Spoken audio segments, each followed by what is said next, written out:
This is Cycle 1, Week 17, Fine Arts. This week we are doing Michelangelo, arguably the most famous artist that we're going to do. So you could ask kids what they know about him before you even start, because chances are some kids will know a little bit about him. There's one of those cute YouTube videos that kind of talks about his life, so I would just play that and then talk about him a little bit more. We've got our 3 facts. Number 1, he was a sculptor, painter, poet, and architect, so he's kind of the definition of a Renaissance man. If you have older kids, that would be a fun thing to talk about. Number 2, he painted the chapel, the ceiling of a Sistine Chapel. It took him 4 years. He painted on his back. Number 3, he wrote 2 autobiographies during his lifetime, and that was a first, that he was alive and he wrote them, and someone else didn't write them about him. He was either very loved by people or not liked at all. It said that he had a pretty bad temper and he was very set in his ways. So those are your facts. This is him. I printed a few more just because there's so many in it. This is the chapel, Sistine Chapel ceiling. This is his famous work of David, just the top half of him. And then just the detail, this is his hand, just to show the detail of his veins. You can kind of show your hand if you can see mine with it. But you can see the detail of that and how he's sculpted, and talk about those kinds of things. So these are all the different things that he did. He sculpted, he painted the ceiling, he was an architect. So this kind of gives an idea of everything that he did. He created this dome. He didn't build it, but he designed it. So, or he was the architect of it. So those are your pictures for the week. These are going to be a little bit less like, how do you feel about them? Just, you can kind of talk about how he was a Renaissance man. You don't have to talk super long for this one because you have that video that you can show. We are going to attempt a fresco this week. I have no idea how it's going to go because I don't know how the plaster is going to do.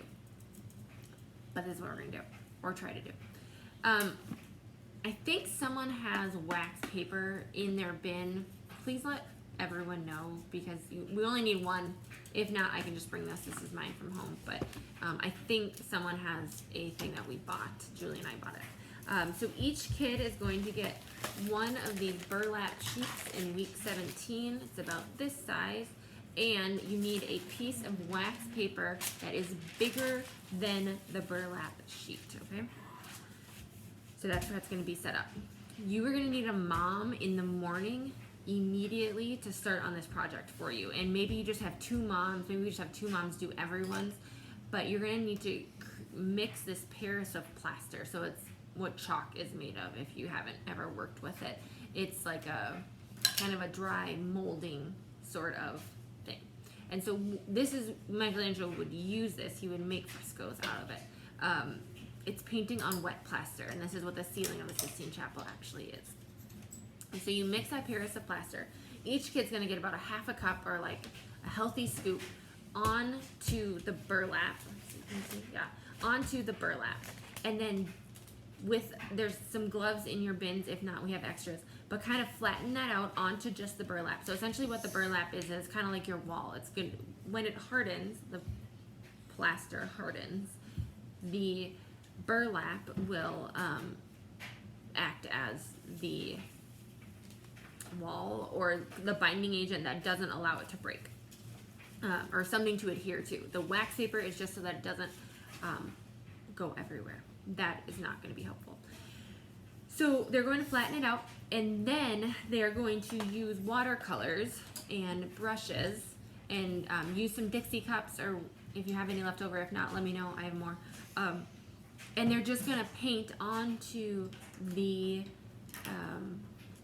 wet plaster. So here's the thing about the plaster. The plaster needs to be moist, not dry, but it can't be freshly made. So that's why I think if we do it right away in the morning, it will be good for the first class. And if we need, we can add a little bit of water for the second classes. So you're going to need a mom. Maybe just share this video with a mom. That actually would be helpful. because this is the setup that they're going to need. They're going to need, and this is going to be like immediate. So they're going to need a piece of wax paper, they're going to need a piece of burlap on it, and they're going to need a half of cup or so of Paris of plaster on it. Spin that out and then make a design on it. And then that design,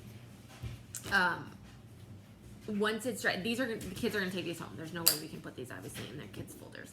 So the kids are going to take these home, and the wax paper should allow them to take them home, and they can lay them on their floor of their car.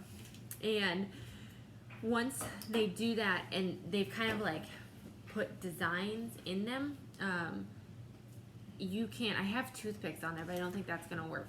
But you can use the back of your paintbrush if you want, and could kind of like push in a little bit, and you could make reliefs out of that.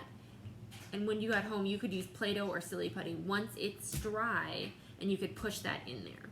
If I'm really on top of it, I will have that done for you guys for Tuesday. I can't guarantee that I will, but I will try.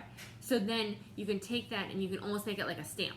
And so then kids could have that kind of idea of a stamp of it. But that is what we're doing. I hope that it'll go well because it is a really cool thing. And that is, a lot of these things these artists didn't do, but this one Michelangelo actually did. So it would be really fun to recreate it and maybe just talk about the elements of it. If it's not working, like just talk about like this is what he had to deal with. He had to wait, and then he had to add more water, and then he had to, you know, and those kinds of things. And so I had to just bring a reality to it and just say like it's not always like perfect and easy and like showed up. Like you had to kind of figure out your medium and your tools and those kinds of things. So good luck.